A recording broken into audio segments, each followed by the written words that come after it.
این طلوری ورزشی در ناحیه واسه در دهه شابکه جماعت دهات توگرک با پیشنهاد مقامات اجرایی حاکمیت دولتی ناحیه و دستگیری صاحبکار محل اویله امیرعلی فو ساخته شد.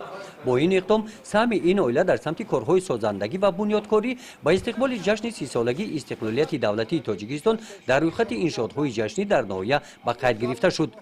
پیش از گشوده شوی طلوری ورزشی استاد ورزشی تاجیکستان عبدالحلیم لایقов نزد این نورسان از دستگیری های حکومت کشور و سهم صاحبکاران اویله امیرعلی فو برای بنیاد طلوری ورزشی زمانوی در دهه شابکه اظهار منتداری بیان کرده از نورسان دعوت به عمل آوردند که به قدر نعمت های صاحب استقلالی غمخواری های دولت رسیده در روحیه دوست داشتن وطن به کمال رسند.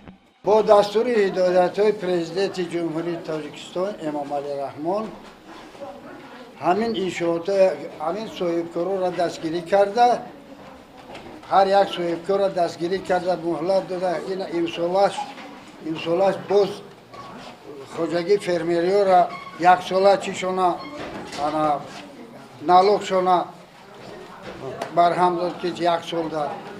خب ما مینداریم ای پرزیدنت جمهوری تاجیکستان که همین فرزندای ما را و دستگیری کرده، یا خیرش با چمپیوناتی جهان، یا خیرش با چمپیوناتی خلاصش که همین سپورت با درجه اولیش پیش برده پیشنهاد کرده نسبت خلق. در دهه شابکه یکی از کلانترین دهه‌های جماعت دهات توگرک ساختمان طلوری ورزشی آرزوی دیرینه ساکنان بود. اینک آن آرزو فرا رسید.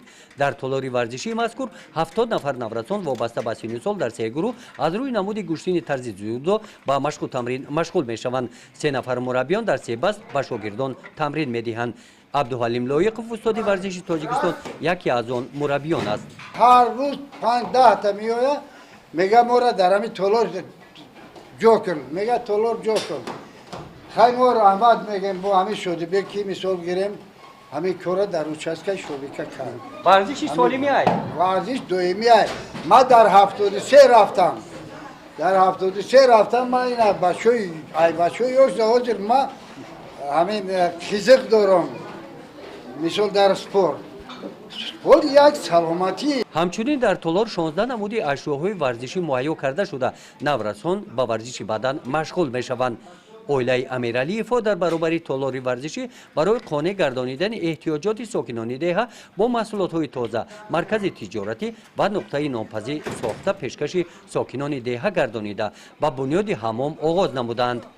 گزارش خواجه نظریف خدای نظر ظهوروف از ناحیه واسه برای برنامه اطلاعاتی نوید.